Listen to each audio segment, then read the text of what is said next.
Hi everybody, welcome to number 29, Cactus. Okay, this one is going to be a hanging cactus. We're going to put it in a hanging basket.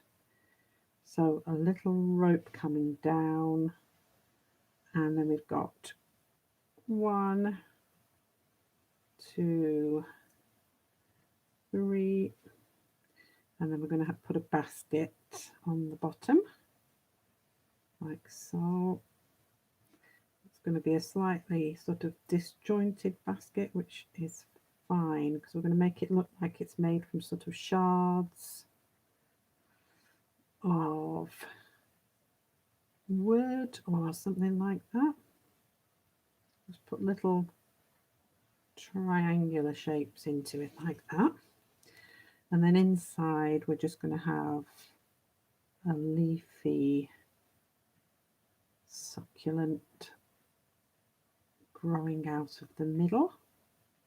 And if you can have some of your leaves projecting forward like this, so they look like they're flat on the surface of the soil, that would be good. So it's a little sort of star-like build-up of leaves like that. And then obviously, because it's sitting on, it's slightly tilting forward so we can see the top of the soil, so you need to put the sides in. So there would be another string hanging down the back, but we can't see that. Okay, so these are often made out of macrame, which is rope. Oops, hang on a sec. Sorry, I've got a piece of paper about to fall down the back of my, oh, I'm going to have to stay there. Okay, if you want to take your rubber and lightly rub out the surface again, then you can do that. Okay, now I was thinking that we could do the container in a burnt umber, and a burnt umber is a dark brown. Okay, we'll make the soil slightly lighter so that we can see, and obviously you would see the side at the back as well, but just slightly thinner. That would just give you a little bit of perspective.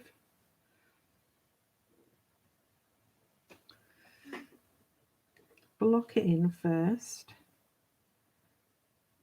and then what we'll do is we'll put some darker sections in once it's dried off a little, so that we can see the individual pieces of wood.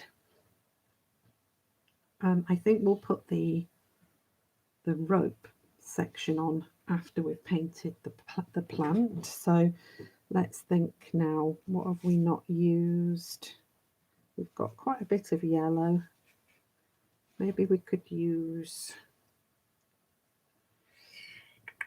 I don't think we've made an orangey coloured one, so I think we'll do an orangey red coloured plant. They do come in all sorts of different colours. If you look on something like Pinterest or even just a simple Google search, you'll see there's a huge amount of different colours available. And you can buy plants or you can buy seed to grow yourself.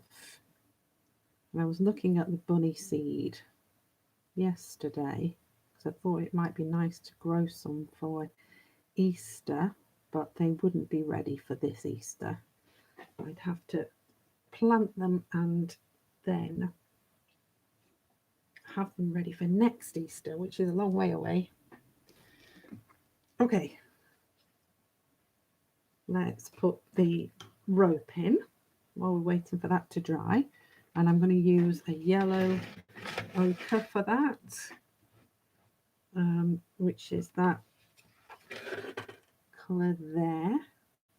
You might have yellow ochre or you might have raw sienna, and it's just a yellowy browny colour. So if you haven't got either one of those, mix a bit of yellow with a bit of brown and you'll get somewhere near this colour that's good for ropes and string and things. Nice fine brush. And you can do your rope straight, but you can also do it with a sort of slightly wiggly line like that, which will give it a little bit more interest than a straight line, which is handy if you've not got steady hands. You don't have to do your lines straight. You do have to put enough water on your brush though, so it doesn't run out. Like that. And we're going to have one coming down the front, but I won't paint that one in just yet because I want to put some darker colour on this cactus succulent. And I want to do what we did yesterday, which is just to bring out some definition by putting some shadow on the leaves where they're touching one another, and also on the underside where there might be a shadow. Okay, so just go round. We're not drawing round the leaves, we're just putting some colour on one side or in the base where those structures touch one another. If you can be aware of where the light is falling, that is also helpful. So if your sunlight is coming from the right hand side, then everything on the right hand side will be lighter than everything on the left. So the opposite would happen if it was coming from this side. Then the shadow would be on the right hand side of these leaves or on the underside. Okay, I hope that makes sense. Okay, so soil, let's have a look. What should we use? Why don't we use a sort of grey brown colour? So it looks sort of, it might have a sort of silvery effect to it. Put a bit of blue in it maybe. Okay, just be careful, make sure that your leaves are dry before you do this.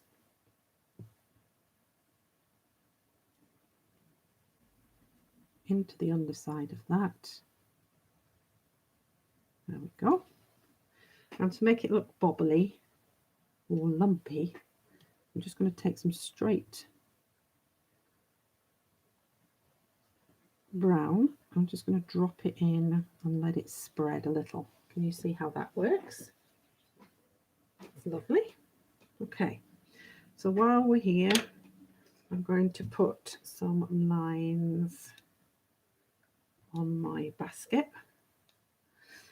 So if you can still see the lines, then that's great, but if you can't, you can always, and you're not comfortable with drawing them freehand, then you can always sketch them in with a pencil first. Oops, there's a bit of water on there. Did you see that? Sketch them in first and then put them in.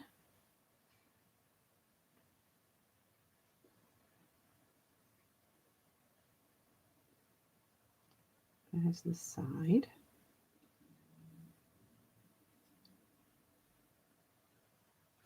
Okay, there's a bit of a blob there, but it will, if I can spread it.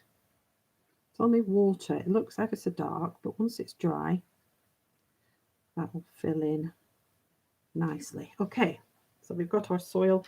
So the last thing to do, and we're perfect time today, is just to put that final string in and hope that the cacti is dry. If you want to wait for it to dry before you put this final string in, then do so. Then you won't have any trouble with the lines spreading. Okay, there we go, 10 minutes. Well done, everybody. I hope you enjoyed that. Go and have a look at my YouTube channel if you want to do some more painting. I'm going to be doing some daffodils for the National Botanic Garden of Wales this afternoon, which will be coming up live in February. So keep in touch, and I will see you tomorrow for the final one on this sheet, and then I'm going to do a big one the next day for the last one. Okay, bye for now.